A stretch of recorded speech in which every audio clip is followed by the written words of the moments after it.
जय हिंद, जय भारत दोस्तों। ER.MTS क्लासेस में हम सभी दोस्तों का स्वागत करते हैं। हमारे चैनल को आप लोग लाइक कीजिए, शेयर कीजिए, देन कमेंट बॉक्स में कमेंट कीजिए। ये रेलवे एग्ज़ाम की इम्पोर्टेंट क्वेश्चन आंसर सीरीज है। इस क्लास में हम स्वागत करते हैं। ये 11th नंबर क्लास है। इसमें कुछ इम्पोर्टेंट क्वेश्चन हैं जनरल साइंस के, जिसका वेटेज 30% होता है। तो हम ज़्यादा बात ना करते हैं, क्वेश्चन के ऊपर आते हैं। पहला क्वेश्चन आपका क्या है? कौन सा लाल ग्रह कहलाता है? ये आपका रेड प्लैनेट है। किसको कहा जाता है? मंगल ग्रह को कहा जाता है। वो आपका रेड प्लैनेट होता है। इसके अंदर जो आयरन ऑक्साइड की परसेंटेज होती है वो कितनी होती है? इसका फार्मूला होता है Fe2O3। इसकी वजह से कि जो है इसकी सतह जो होती है वो लाल होती है। ठीक है। जैसे भारत ने यहाँ पे मंगलयान कहाँ भेजा था? 13 नंबर के समथिंग अबाउट 2008 में पहली बार। तो इसको क्या कहा जाता है? रेड प्लैनेट कहा जाता है। इसकी वजह से, क्योंकि इसकी जो सरफेस है काफ़ी वार्म सरफेस है। ये अर्थ से क्या तीसरे नंबर का ग्रह होता है आपका कौन? मंगल ग्रह की बात करते हैं। ठीक है। अब नेक्स्ट क्वेश्चन हमारा क्या है? जो परमाणु की प्रभावी त्रिज्या कितनी होती है? ये परमाणु की जो प्रभावी त्रिज्या होती है वो 10⁻⁻10 मीटर के करीब होती है। और 1 मीटर बराबर होता है 10⁻⁻10। 1 एंगस्ट्रॉम बराबर -10⁻⁻10 मीटर के इक्वल होता है। ठीक है। नेक्स्ट क्वेश्चन है, जब बैरोमीटर में पारा एकदम से डाउन पे चला जाता है तब कौन सी स्थिति आती है? तब तूफान आता है या आंधी आती है? ये किसका वायुदाब को नापते हैं? जिसको एटमॉस्फेरिक प्रेशर कहते हैं। जो लगभग 1 एटमॉस्फेरिक प्रेशर जो होता है वो अवोगाद्रो नंबर के बराबर होता है, जिसकी वैल्यू होती है 6.023 इंटू 10⁻23 मोल के बराबर होती है। ये अवोगाद्रो नंबर के हिसाब से होती है। यदि अगर जो हम इसको बार में कन्वर्ट करते हैं तो 1.01345 बार के करीब होता है। या इसको पास्कल में भी, कि पास्कल ने भी इसके लिए नियम दिया था। वो तो आप हाइड्रोस्टैटिक प्रेशर के बारे में बात करेंगे। दो स्थिति में जब आप इस चीज़ को पढ़ोगे, जहाँ पे प्रेशर लगता है जब द्रव हमारा क्या बहता नहीं है और एक जगह पर क्या रहता है, स्थिति पोजीशन में रहता है, तो वहाँ लोअर साइड में क्या सबसे ज़्यादा फोर्स लगता है, जिसका फार्मूला होता है P = hd_g। जैसे जैसे हम हाइट के नीचे की तरफ बढ़ते जाते हैं वैसे वैसे क्या प्रेशर बढ़ता चला जाता है। इसीलिए जो बांध की दीवारें हैं वो नीचे मोटी बनाई जाती हैं, ऊपर क्या पतली बनाई जाती हैं। जो डैम की वॉल बनाई जाती है, ठीक है, वो इसी वजह से बनाई जाती है। तो बैरोमीटर का यूज आप कहाँ करते हो? ये एटमॉस्फेरिक प्रेशर नापने में। ठीक है, क्योंकि बारिश की मात्रक होती है, तो इसी वजह से जब उसका जो पारा नीचे चला जाता है तो इसकी वजह से क्या आ जाता है? ये आपका आंधी या तूफान आ जाता है। क्योंकि पारा क्यों भरा जाता है? वो 67 सेंटीमीटर या mm के करीब होता है। ठीक है। वो लिक्विड मेटल होता है, द्रव धातु होता है, जो क्या होता है तापमान पाने के बाद क्या होता है? फैलता है, एक्सपेंड करता है। ठीक है।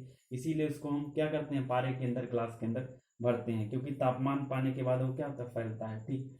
तो ये क्वेश्चन हो गया थर्ड क्वेश्चन। नेक्स्ट है, भारत में प्रत्यावर्ती धारा मेंस की आवृत्ति कितनी होती है? ये इंडिया के अंदर जब बात करता है, यूएसए वगैरह में तो 60 हर्ट्ज के करीब होता है।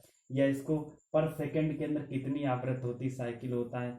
इसको एसी करंट बोलते हैं। एसी करंट बोले तो अल्टरनेटिंग करंट। अब धारा क्या होती है? जैसे किसी तार के अंदर, ठीक है, जो क्या होता है इलेक्ट्रॉन का फ्लो होता है, वही क्या होती है? विद्युत धारा कहलाती है। या इसका जो मात्रक, अगर जो फार्मूले की बात करें तो I बराबर क्या होता है? Q/2। आवेश में प्रवाह की दर को क्या बोलते हैं? विद्युत धारा बोलते हैं। कितनी करंट, ये आपकी मैथमेटिकली डेफिनेशन होगी। या ऐसे भी समझ सकते हो, एक आपका तार बनाया होता है। कौन से तार बनाए होते हैं? कॉपर के।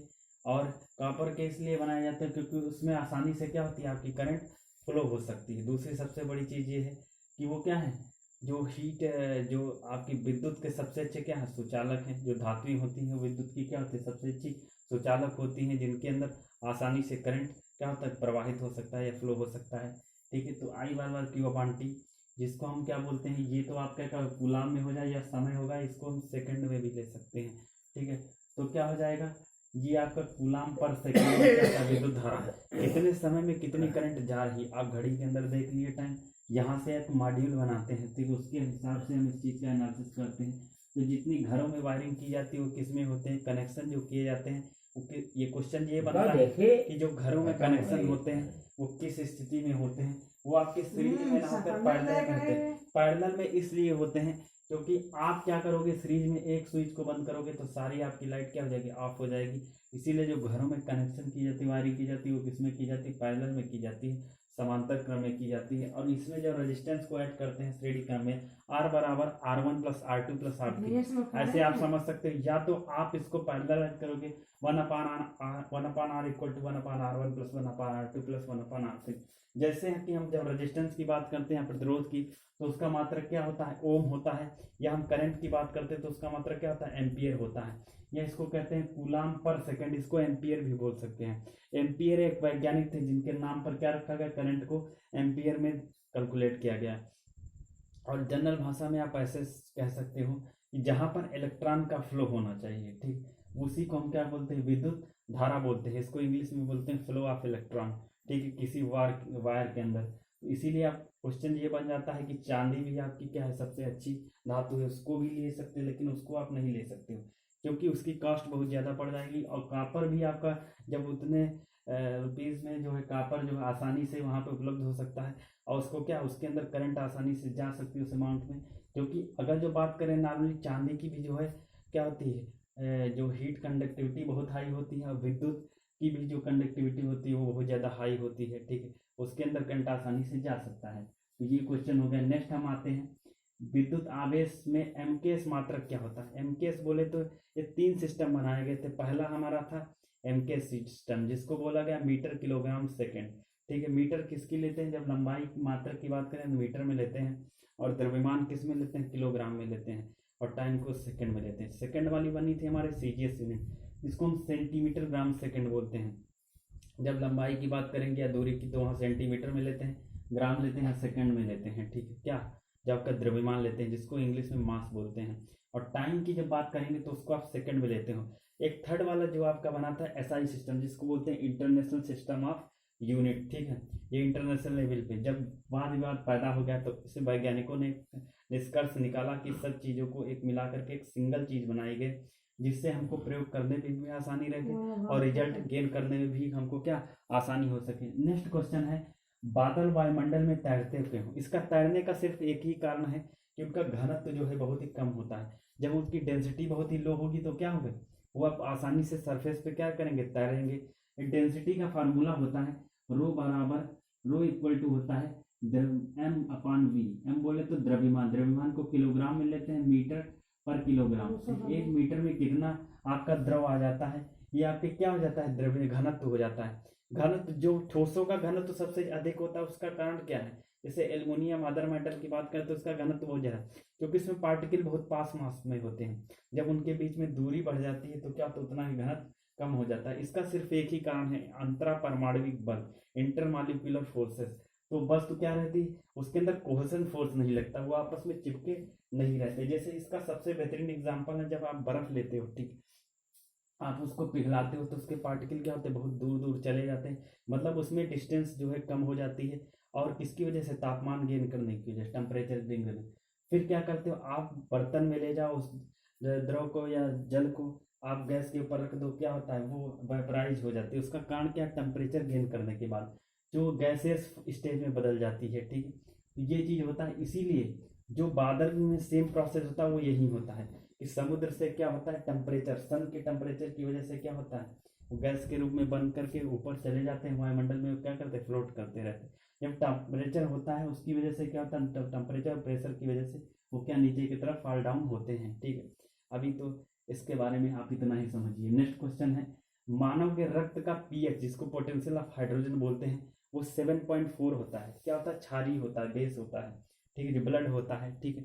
ब्लड के अंदर जब बात करते हैं तो आरबीसी, डब्ल्यूबीसी होती हैं, जिसको रेड ब्लड कार्पसेस बोलते हैं और वाइट ब्लड कार्पसेस बोलते हैं। और जो ब्लड के अंदर एक चीज की बात करते हैं तो आपका क्या होता है कि जो पीएच की वैल्यू की बात करते हैं, पीएच बोले तो पोटेंशियल ऑफ हाइड्रोजन, ये हाइड्रोजन के उसके अंदर कितना पोटेंशियल। सोरेनसन नामक एक वैज्ञानिक थे जिन्होंने स्केल बनाई, जिसके आधार पर उन्होंने ये निर्धारित किया कि अगर जो कोई चीज बनी है तो उसके अंदर या तो आप अम्लीयता ज्यादा होगी या क्षारीयता ज्यादा होगी, या अगर जो 7 पर तो क्या न्यूट्रल रहेगा, उसमें कुछ भी नहीं पाया जाएगा। ये क्वेश्चन हो गया।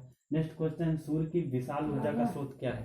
सबसे सूर्य की विशालतम ऊर्जा के रूप में है आपका क्या है? नाभिकीय संलयन, न्यूक्लियर फिजन बोलते हैं। न्यूक्लियर फिजन का कारण सिर्फ एक ही हो सकता है कि उसके अंदर हाइड्रोजन और हीलियम पाया जाता है। सेंटर पर आपका हाइड्रोजन होता है, आउटर साइड पर हीलियम होता है। लेकिन ये वैज्ञानिकों ने आइडिया लगाया कि धीरे धीरे क्या हो जाएगा, आपका हाइड्रोजन क्या खत्म हो रहा है। हाइड्रोजन क्या है, एक फ्यूल के रूप में होता है जो चमकता रहता है। जब किसी ग्रह या तारे के अंदर, क्योंकि सूर्य एक तारा है, उसके अंदर क्या होता है कि समय के साथ साथ क्या है, हाइड्रोजन विलुप्त होता चलेगा। हाइड्रोजन तो क्या लाल कलर में कन्वर्ट हो जाएगा, जिसको हम रेड जायंट कहते हैं या लाल दानव कहते हैं। ठीक है, तो ये आप सुपरनोवा की कंडीशन में जब हम आपको ज्योग्राफी पढ़ाएंगे तो उसमें बताएंगे कि आप सूर्य की स्थिति क्या होती है, सूर्य की पोजीशंस क्या होती है। ठीक है, क्या क्या कंडीशन उसके अंदर हो सकती है, कौन कौन सी लाइन होती हैं, कौन कौन से धब्बे होते हैं, कि कौन कौन से स्पॉट्स होते हैं। तो उसका एनालिसिस करने के लिए आपको ज्योग्राफी की क्लास हम लेंगे, तो उसमें आपको डिटेल में समझाएंगे कि सूर्य के बारे में, फिर पृथ्वी के बारे में, धन मंगल के बारे में, सन के बारे में, अरुण के बारे में, वरुण के बारे में, यम के बारे में। तो इन सब चीज़ों के बारे में 1 बाय 1 हम डिस्कशन करेंगे। पैसेंसली हम सारी चीज़ को क्लियरफुली को कॉन्सेप्ट को क्लियर करते हुए माइंड में चलेंगे। नेक्स्ट क्वेश्चन क्या है, उदासीन जल का, इसको H2S बोलते हैं, जो आपका क्या है, एक यौगिक है, जिसका जब हम pH वैल्यू की बात करते हैं तो pH वैल्यू कितनी होती है, उसकी जो pH वैल्यू होती है, जो होती है 7 होती है, कितनी होती है, 7 होती है।